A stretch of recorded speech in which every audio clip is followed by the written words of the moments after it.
mau ngoceh apa kayak bahasa kasarnya, mau dia mau ngomong apa, tunggu aja. Kalau sudah meninggal dia, selesai. Nggak ada lagi yang akan melanjutkan perjuangannya.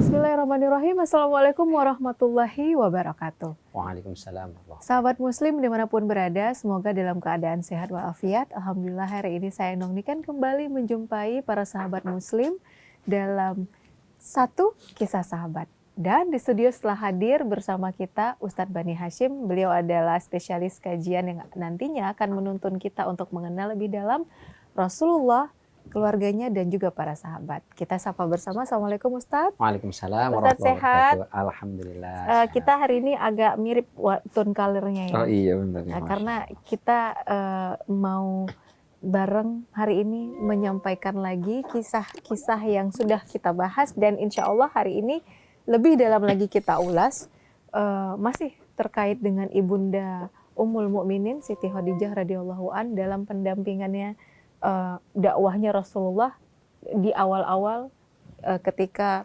turunnya wahyu. Untuk itu saya serahkan langsung kepada Ustadz. Silakan Ustadz. Baik, terima kasih. Bismillahirrahmanirrahim. Assalamualaikum warahmatullahi wabarakatuh. Waalaikumsalam warahmatullahi wabarakatuh. Alhamdulillah wassalatu wassalamu ala Rasulillah wa ala alihi wa ashabihi umawalah la haula wa la quwata illa billah. Sobat muslim dimanapun berada, kita masih dalam kisah Ibunda Khadijah bintu Khuwailid radhiyallahu anha wa ardhaha, di mana kita di pertemuan sebelumnya sempat berbicara bahwa Ibunda Khadijah adalah wanita yang mendampingi Rasul sallallahu alaihi wasallam siang dan malam, dalam kondisi suka dan duka, dalam kondisi bahagia maupun dalam kondisi sedang bersedih. Bahkan kalau boleh dibilang Ibunda Khadijah itu lebih ke mentor spiritualnya Nabi sebenarnya. Bisa jadi motivatornya juga. Jadi memang kita ini hidup mesti ada mentor dan motivatornya ternyata. Kalau dan itu ada adalah sesat. Dan itulah yang idealnya adalah pasangan kita. Dan ternyata tidak harus menjadi orang alim, tidak harus orang hebat ya. Yang penting kita selalu terkoneksi dengan Allah. Maka itulah tugas pasangan sebetulnya ya, Mbak Niken. Bahwa kita saling melengkapi dan saling mensupport satu sama lain. Maka selalulah menjadi positif buat pasangan kita. Be positif, terus be connected, dan be role model. Tiga itu. Kita harus selalu menjadi orang yang memberikan asupan positif buat pasangan kita, dan kita menjadi orang yang selalu terkoneksi. Ketika dia merasa dijauhi, dimusuhi oleh orang di luar sana, kita harus meyakinkan dia, Anda atau kau boleh dimusuhi di sana, terputus hubungan dengan orang lain, tapi kau dengan aku selalu terkoneksi. Benar. Nah, dan yang ketiga menjadi role model. Ya, kita adalah cerminan buat pasangan kita, maka jadilah kita yang baik supaya insya Allah pasangan kita pun menjadi sosok yang baik. Nah, itulah dicontohkan oleh Ibunda Khadijah dan juga Rasul sallallahu alaihi wasallam. Kalau bahasa kita sih kasarnya ya, mestinya Nabi tuh yang mengayomi istri gitu kan. Nabi yang mensupport istri. Itu sudah dilakukan oleh Nabi sallallahu alaihi wasallam. Tapi dalam tahap awal kita ceritakan, Nabi ya sisi manusiawinya ada, mengalami gamang, dimusuhi oleh orang, disakiti, kemudian dituduh, difitnah dengan macam-macam. Secara manusiawi pasti ada perasaan sedih, ada perasaan galau, ada perasaan ya merasa aduh kayaknya apa dilanjutin apa jangan gitu. Nah, maka disitulah peran Ibunda Khadijah yang mensupport. Baik. Lalu kita ceritakan kemarin bahwa rumah Nabi adalah menjadi prototipe keluarga yang paling ideal di Mekah ketika itu, karena semua anggota keluarganya adalah menyembah Allah Subhanahu wa taala, termasuk Ali bin Abi Thalib. Dulu itu masa-masa sir itu, Rasul dan para sahabat tetap melakukan sholat secara bersama-sama. Jadi tidak sholat sendiri-sendiri di rumah, tapi bersama-sama. Maka beberapa kali Rasul mengajak Ali untuk melaksanakan sholat, tapi tidak di dalam rumah dan tidak di dekat Ka'bah. Karena kalau kelihatan menyembah selain Allah, menyembah selain berhala, menyembah Allah Subhanahu wa taala di dekat Ka'bah, itu langsung akan memicu reaksi yang pasti tidak baik ya. Jadi Rasul dan para sahabat kalau ke Ka'bah tawaf saja. Karena kalau tawaf, berdoa, itu sudah menjadi tradisi masyarakat jahiliyah sejak dulu. Tapi kalau sholat ya, ada ruku, sujud, segala macam itu belum pernah ada. Itu sesuatu yang baru. Sesuatu yang baru. Maka Rasul mengajak Ali sholat itu di bukit. Di luar kampung Mekah itu, di tempat yang sepi, di sana melakukan sholat. Begitu juga para sahabat yang lain, mereka juga sama. Sampai suatu ketika, Ali dan Rasulullah pergi ke sebuah bukit. atau menjauhlah dari masyarakat. Ayahnya Abu Talib melihat, Kenapa nih anak saya? mau kemana nih anak saya dan keponakan saya? Maka beliau ngikutin, lihat. Setelah itu sholat. Gini takbiran, takbir ihram, kemudian berdiri, kemudian ruku, kemudian i'tidal, sujud dan seterusnya seperti sholat yang kita ketahui. Bingung. Ini apa? Ngapain? Maka dipanggillah Ali. Ali, kamu dengan Muhammad itu ngapain? Saya pernah lihat kamu begini-begini. Wah, di situ Ali ketakutan sebenarnya. Iya, sama ayahnya. Ya, karena ayahnya ini khawatir gimana. Lebih takut ke Rasulullah sebetulnya, bukan ke dirinya. Jadi takut kalau misalnya ketahuan lakukan sesuatu yang berbeda dari yang dianut oleh para leluhurnya, nanti Nabi Muhammad diapa-apain lagi gitu. Iya. Maka Ali mengatakan, wahai ayahku, aku telah meyakini bahwa Muhammad adalah utusan Allah. Allah adalah Tuhan yang berhak, yang layak kita sembah, bukan berhala-berhala itu. Berhala-berhala itu tidak bisa berbicara, tidak bisa melindungi dirinya sendiri, apalagi melindungi kita, wahai ayah. Maka Muhammad membawa ajaran yang sangat benar, terus dipuji-puji oleh Nabi Muhammad SAW. Abu Talib cuman, ya sudah.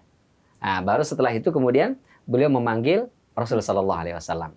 Jadi Abu Talib nanya dulu ke anaknya, karena anaknya masih kecil ya, 10 tahun, 12 tahun. Abu Talib tidak langsung meminta pendapatnya, tidak nanya macam, cuma nanya, kamu ngapain? Nah, gitu aja. Ternyata dia sudah menjalankan sesuatu keyakinan, ideologi yang berbeda dengan masyarakat Arab dan berbeda dengan ideologi atau keyakinan yang diyakini oleh Abu Talib. Maka kemudian beliau memanggil Rasulullah SAW. Muhammad, apa yang kau lakukan? Apa maksudmu, wahai paman? Aku telah melihat engkau melakukan sesuatu yang berbeda dilakukan oleh masyarakat Mekah. Maka Rasul menceritakan, wahai pamanku, sesungguhnya yang menciptakan jagat raya ini adalah Allah Subhanahu wa taala. Allah yang sudah kita kenal, Allah yang sudah kita tahu. Kita pernah sampaikan bahwa surat pertama yang turun adalah Iqra bismi rabbika alladzi khalaq. Khalaqal insana min 'alaq. Iqra wa rabbukal akram.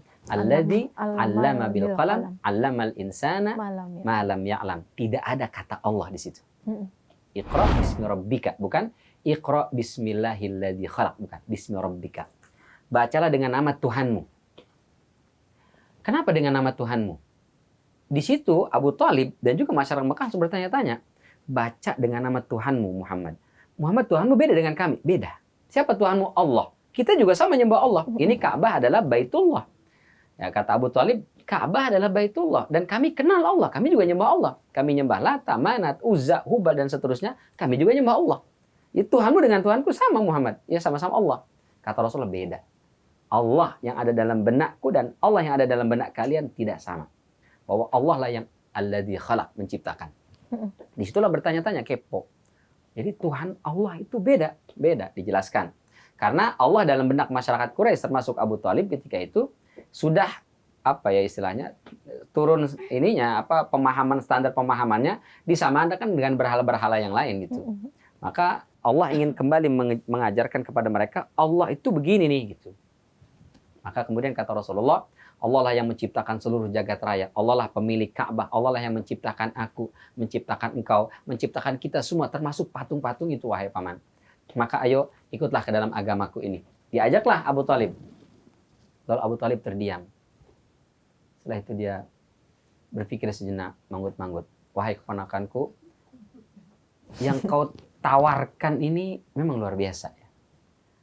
Jadi Abu Talib sebenarnya meyakini dan menyadari juga bahwa berhala-berhala yang disembah itu nggak bisa ngapa-ngapain gitu. Dan secara akal sehat ya batu kan, batu disembah. Yang dia buat pakai pakaian aja nggak bisa kan, dipakai, dicuci, dibersihkan. Lagi kalau ada roti dan seterusnya ya. Maka Abu Talib mengatakan, apa yang kau sampaikan itu sesuatu yang benar, sesuatu yang bagus dan baik. Tapi aku nggak bisa meninggalkan agama leluhurku. Itu dikatakan Abu Talib. Jadi aku tidak bisa ikut agamamu karena aku tidak bisa meninggalkan agama leluhurku. Apalagi Abu Talib adalah, kalau bahasa kitanya ya, kepala suku, tapi untuk urusan agama. Jadi kalau untuk urusan politik keluarganya Abu Sufyan. Tapi kalau untuk urusan agama yang menjaga memegang kunci Ka'bah, menjaga Ka'bah, kehormatan satu Mekah itu adanya di tangan Abu Talib. Jadi beliau itu secara politis kedudukannya sangat tinggi sekali. Meskipun secara ekonomi, mohon maaf, kurang ya, beliau miskin. Keluarga Abu Sufyan kaya-kaya, terpelajar, pinter-pinter semuanya. Tapi untuk pemegang kekuasaan spiritual itu adalah Abu Talib.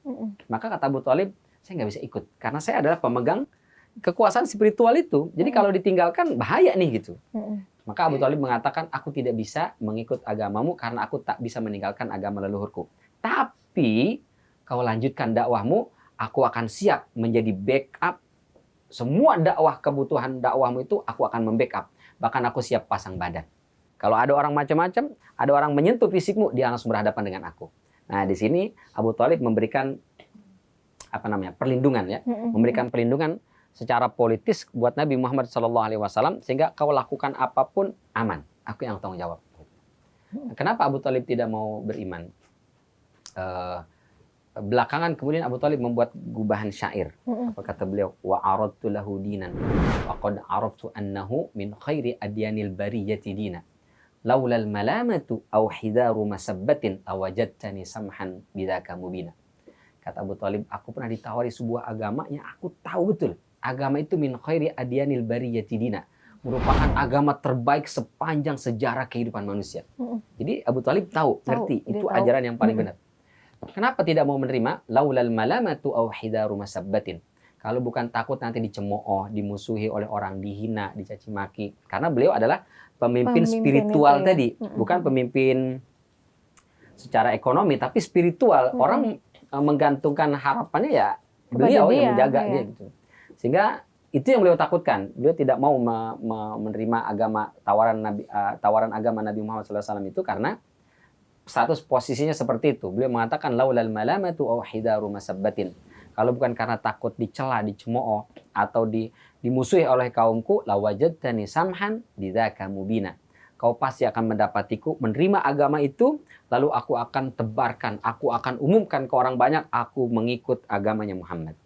Cuman karena posisinya dia tadi kepala untuk urusan masalah spiritual, jadi nggak diterima. Kalau saya orang biasa saja, ibaratnya gitu ya. Kalau saya orang biasa saja, saya pasti terima ajakan itu dan saya akan umumkan keislaman saya. Ya. Dan sampai akhir hayat, beliau memang tidak beriman kepada Rasul Sallallahu Alaihi Wasallam menurut riwayat terkuat ya. Jadi sampai akhir hayat, dan itu yang membuat hati Rasul SAW sedih. Tapi di hari itu, Rasul bertemu dengan Abu Thalib, ternyata Abu Thalib tidak menyangkal, beliau membenarkan, ajaranmu benar, yang kau sampaikan itu baik, yang kau sampaikan itu bagus. Ya, kemudian aku akan membackup, berarti kan ada support nih. Meskipun Abu Thalib belum masuk Islam, tapi ada harapan. Oke, hari ini mungkin belum, mungkin besok, mungkin lusa, mungkin seterusnya. Maka pulanglah ke rumah. Jadi telah sama Ibunda Khadijah. Absyir, ada berita gembira. Apa wahai suamiku? Abu Thalib mensupport kita. Alhamdulillah. Luar biasa tuh. Khadijah merasa saya tidak lagi sendiri. Saya membackup dari segi support dana, dan harus ada yang membackup dari segi keamanan kan? Nah, sudah ada sekarang yang membackup dari segi keamanan politis Abu Thalib. Dari segi dana, kekurangan dana, Ibunda Khadijah. Maka dakwah, kata Ibunda Khadijah, akan semakin mudah di Mekah ini. Disitulah ada harapan, kata Ibunda Khadijah. Hari ini mungkin Abu Thalib belum beriman, tapi mungkin besok suamiku, lusa. Iya, kita berdoa terus. Sambil mendoakan. Masya Allah, luar biasa itu. Sampai kemudian akhirnya merasa ada harapan bahwa dakwah ini akan semakin maju. Nggak lama setelah itu, datanglah kabar buruk. Kemudian anak terakhir Rasulullah SAW, Abdullah, yang baru lahir beberapa hari yang lalu, itu kemudian Allah ambil, meninggal. Sedih banget dong itu. Baru dapat sedikit angin segar, ada lagi masalah. Karena kan sebelum-sebelumnya kan Rasulullah cuma punya anak laki-laki juga meninggal. Betul, sebelumnya Al-Qasim yang pertama itu meninggal, sedih. Dan Ibunda Khadijah yang paling sedih kan kita sampaikan kemarin, karena biar bagaimanapun seorang wanita pasti dong ingin memberikan keturunan terbaik buat suaminya gitu. Apalagi di zaman ketika itu laki-laki adalah simbol peradaban, laki-laki adalah simbol kejayaan. Maka pasti seorang wanita menginginkan bisa melahirkan anak laki-laki untuk suaminya. Terlebih lagi Ibunda Khadijah bintu Khuwailid. Meskipun di usia yang sudah tidak muda lagi, beliau tetap fight, beliau tetap berjuang supaya bayinya sehat, lahir dalam kondisi normal. Ternyata Allah berkehendak lain. Itulah kita sebenarnya kalau baca sejarah Nabi dan keluarganya ini ya, kayaknya nggak ada senengnya gitu, sedih terus. Baru dikasih ini dikit, baru sedikit ada lagi masalah, baru sedikit ada lagi. Masya Allah. Jadi rasanya kita ini kalau banyak keluh ya, malu sebenarnya kita nih. Saya misalnya merasa, aduh saya kok ada masalah ini, masalah itu ya. Kayak nggak ada apa-apanya dibandingkan masalahnya Rasulullah dan para sahabat itu ya. Masya Allah ya. Terutama Rasulullah. Beliau kehilangan banyak sekali ya kehilangannya. Maka sedihlah, berduka lah.